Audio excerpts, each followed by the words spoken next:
interesting conversation to have is how society creates a persona that the coach maybe believes they have to have. And what I mean by that is America's society is very motivational. It's very positive. Whereas in the UK, and I've experienced it a lot in Australia, we have tall poppy syndrome.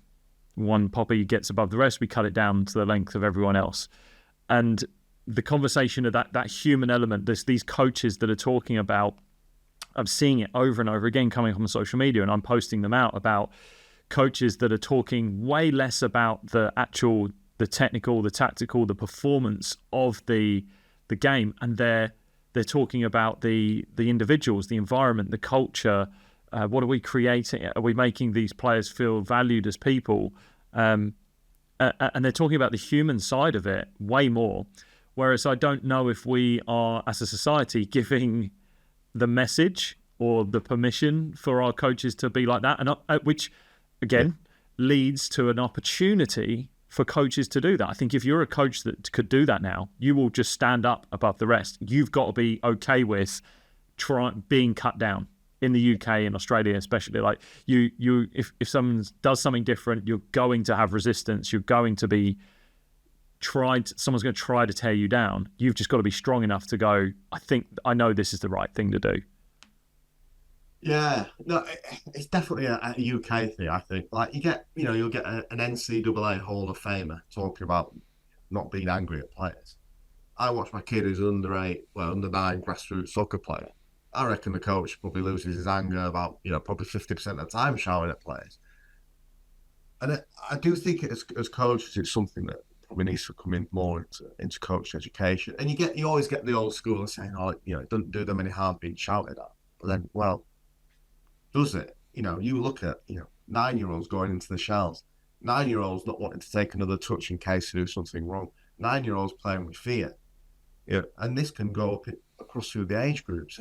I find it hard to watch sometimes, having, knowing what I know about, the literature and dropout and burnout and lack of enjoyment and all these things. Then I'll see, an under 9 grassroots coach with his clipboard, shouting at players and telling them tactics. It's like what you were saying. It's Steve Kerr. Is it Steve? I always get his name Steve wrong. Kerr at the Golden State Warriors. Yeah, when he went to coaching, he was like, spoke to Bill Walsh and he spoke to quite a few known coaches. And he was like, asking them for advice on coaching. And he was like, and they were like, what do you want to do? And he goes, well, how do I want to play defense? How do I want to attack? And he goes, no, those things don't matter. What matters is, how do you want to make your players feel every day they come into training? What do you want them to feel? And they were the principles that have guided him. And then they'd say something like, what are your principles? So he says, so for him, feeling joy. He's a big believer in meditation and mindfulness and hard work. And there is 3 disciplines that he coaches by. And they were like, well, yeah, how you defend, how you attack is not important. Everything else is more important. And I don't think we have that approach in this country. From what I've observed, then, I don't think it's as common as it is over in America. I think we're lagging in some respects. But again, I think it just leaves a huge opportunity that there is there for people to move towards it. And you said there, like a coach shouting at their kids and saying, well, is this doing no harm? All right, but what good is it doing?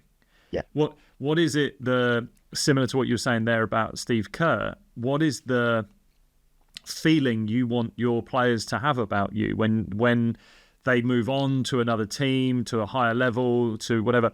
What is the genuine impact you want to have had on that player? Do you want to be seen as someone who has added fuel to their fire, or have you just poured water all over it? And that comes from looking after the person. And as you go higher, the higher you get to in higher levels of sport, the less you're having to worry about their capabilities to execute the skill. It's more about, is that person in the right frame of mind and in a good place about themselves to feel comfortable to do that skill, to perform that skill at the level we know and we've signed them for.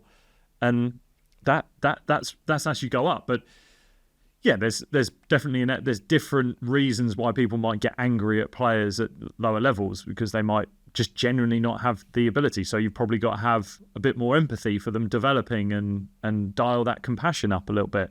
So, yeah, but just to say it's not doing them any harm. I think it probably is, though. I think it probably is. Definitely is. Definitely is. But it's not helping, is it? Yeah, so it's not, what is it doing? Explain what it's doing and why do you think that is? And yeah, I think off what basis? It's a release for them, isn't it? It's a release for them. They're frustrated, so they take it out on the child. Hey, if you've enjoyed that video, then you can click right here to watch the full unedited version of that episode. Also, don't forget to subscribe to this channel by clicking the button below. I'll see you soon.